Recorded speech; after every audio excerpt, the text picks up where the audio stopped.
Porém, inimizade entre ti e a mulher, e entre a tua semente e a sua semente. Esta te ferirá a cabeça e tu lhe ferirás o calcanhar. Está escrito em Gênesis capítulo 3, versículo 15. A sentença que Deus pronunciou contra Satanás depois da queda do homem foi também uma profecia, abrangendo todos os séculos até ao final do tempo e prefigurando o grande conflito envolvendo todas as raças dos homens que vivessem sobre a terra. Deus declara, porém, inimizade. Esta inimizade não é conseguida naturalmente.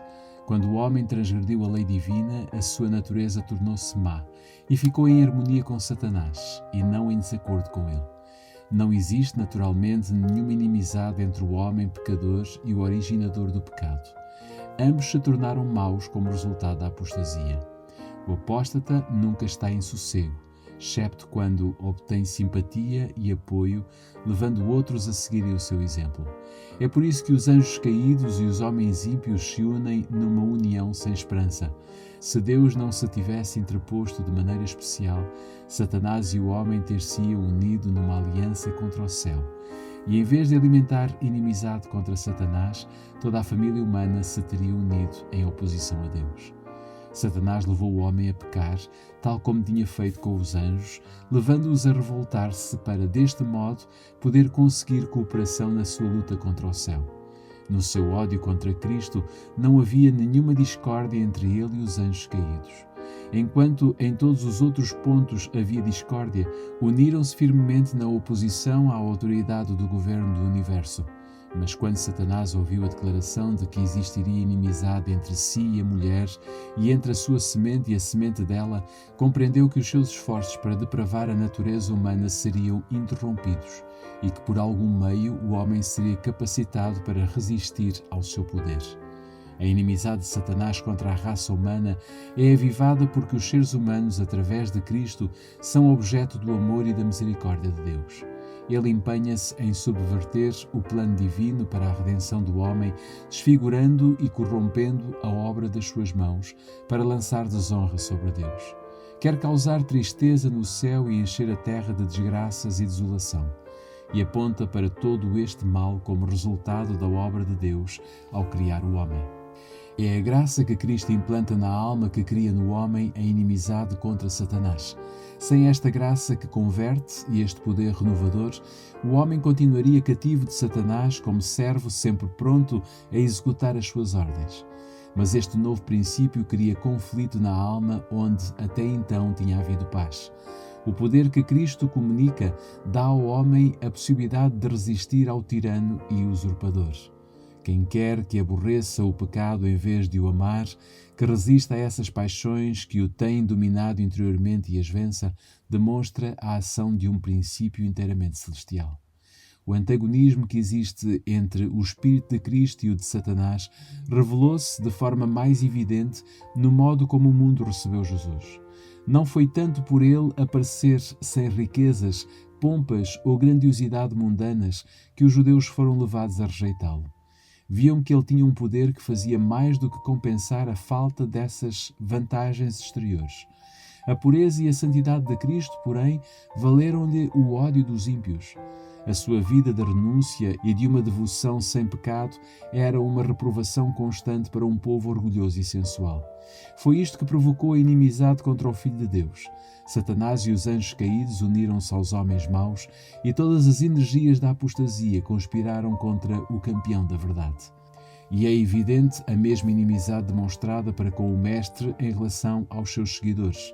Quem quer que veja o caráter repelente do pecado e com a força do alto resista à tentação, certamente suscitará a ira de Satanás e dos seus súbditos.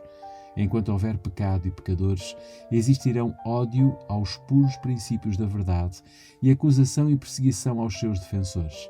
Os seguidores de Cristo e os servos de Satanás não podem harmonizar-se. A ofensa da cruz não cessou. Todos os que piamente querem viver em Cristo Jesus padecerão perseguições. Está escrito em 2 Timóteo capítulo 3, versículo 12. Sob a direção de Satanás, os seus agentes estão constantemente a trabalhar para estabelecer a sua autoridade e implantar o seu reino em oposição ao governo de Deus. Com esse objetivo, procuram enganar os seguidores de Cristo e desviá-los da sua fidelidade. Tal como o seu chefe, interpretam mal e pervertem as Escrituras para atingir o seu objetivo. Assim como Satanás se esforçou para lançar o descrédito sobre Deus, os seus agentes procuram fazer mal ao povo do Senhor. O espírito que matou Cristo leva os ímpios a destruir os seus seguidores. Tudo isto está prefigurado naquela primeira profecia: porém inimizade entre ti e a mulher, e entre a tua semente e a sua semente. E isto continuará até ao fim do tempo.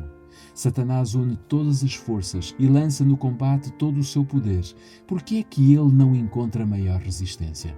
Por que é que os soldados de Cristo são tão sonolentos e indiferentes? A razão é porque mantêm muito pouca comunhão verdadeira com Cristo e estão destituídos do seu espírito. O pecado não lhes parece repelente nem odioso, como era ao seu mestre. Não o enfrentam como Cristo fazia, com uma resistência decisiva e resoluta. Não se compenetram do grande mal e da malignidade do pecado e estão cegos tanto a respeito do caráter como do poder do príncipe das trevas.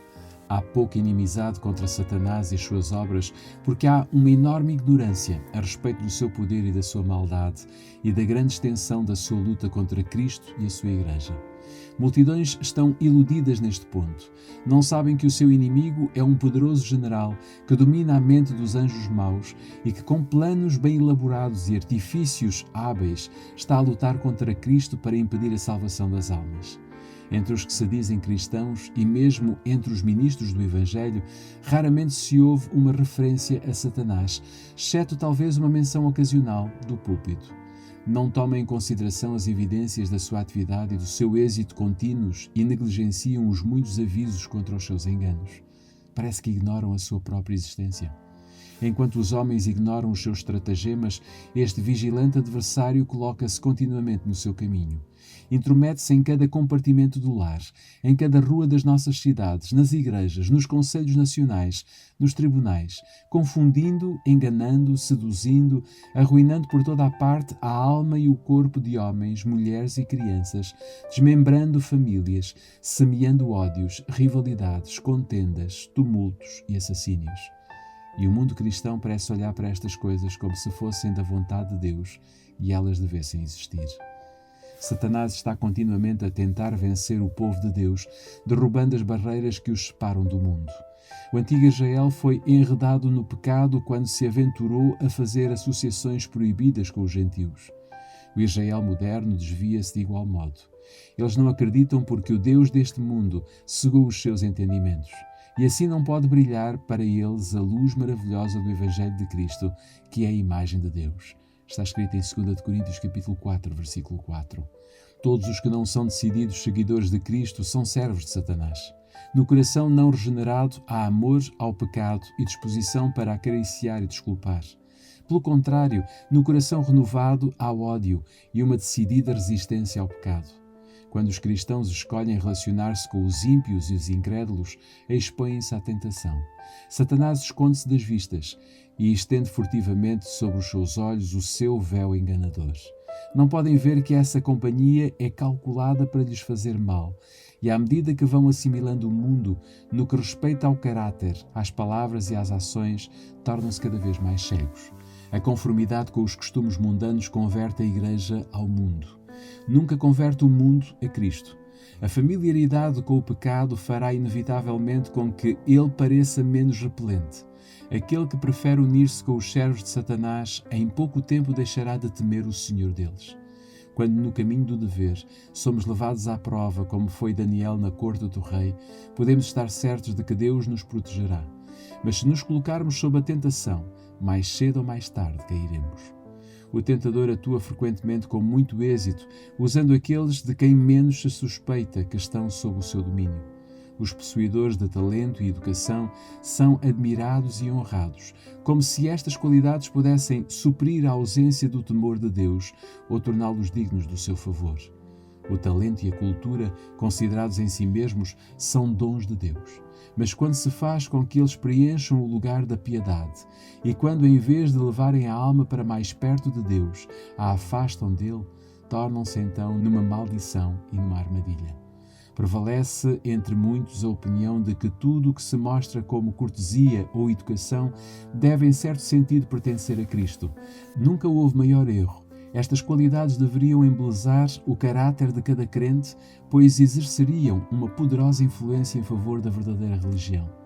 Mas devem estar consagradas a Deus, ou serão também um poder para o mal. Muitos homens cultos e de maneiras agradáveis que não se rebaixariam à prática do que vulgarmente é considerado como um ato imoral, não passam de um instrumento polido nas mãos de Satanás. O caráter insidioso, enganador da sua influência e do seu exemplo, torna-os inimigos mais perigosos da causa de Cristo do que os que são ignorantes e não têm cultura.